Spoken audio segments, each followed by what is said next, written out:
Voici la mystérieuse stèle de jade dont tout le monde parle.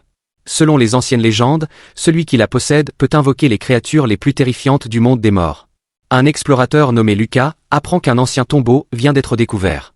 Mais avant même qu'il puisse annoncer sa trouvaille, quelqu'un d'autre organise une conférence de presse et s'attribue tout le mérite.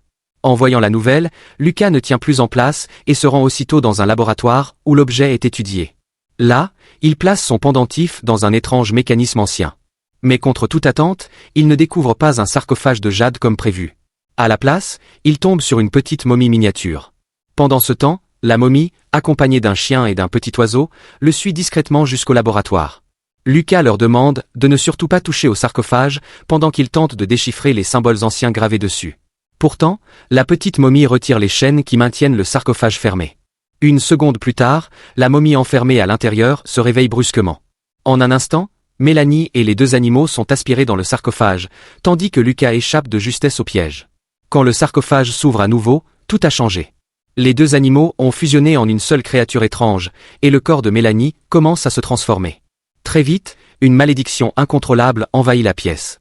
Une force mystérieuse se déchaîne dans toutes les directions, plongeant le laboratoire dans un chaos total. Peu après, Lucas et la petite momie mettent en place un nouveau plan. Déguisés en marchandises, ils réussissent à s'infiltrer dans le célèbre musée du Louvre, au cœur de Paris. En comparant sur son téléphone les plans du bureau d'un homme nommé Dominique, Lucas finit par trouver la pièce qu'il cherchait. Mais même après avoir fouillé partout, il ne trouve toujours pas le plan qu'il espérait récupérer. C'est alors que la petite momie entre par erreur dans une pièce secrète voisine remplie d'objets étranges. Curieuse, elle s'approche, et aperçoit une silhouette inquiétante. Il s'agit de Ramona, la dernière reine pharaon de l'Égypte antique. 500 ans plus tôt, un sorcier l'avait ramenée à la vie, la condamnant à rester dans le monde des vivants. Au même moment, la police arrive pour arrêter les intrus et la situation devient critique.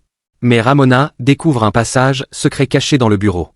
Grâce à ce tunnel, Lucas et les autres parviennent à s'échapper de justesse. Une fois dehors, Ramona révèle que Dominique n'a pas seulement découvert le plan recherché. Il a aussi trouvé une carte menant au véritable trésor lié à la stèle. Pour l'activer, ils doivent se rendre aux chutes du Nil afin de récupérer la clé capable d'ouvrir la carte. Mais à peine l'annonce terminée, la petite momie publie leur destination sur Internet. Furieux, Lucas lui arrache le téléphone et le jette dans le fleuve. Au même moment, la transformation du chien fusionné recommence. Son corps échappe totalement à tout contrôle et se met à se déchaîner dans tous les sens, jusqu'à devenir une créature monstrueuse.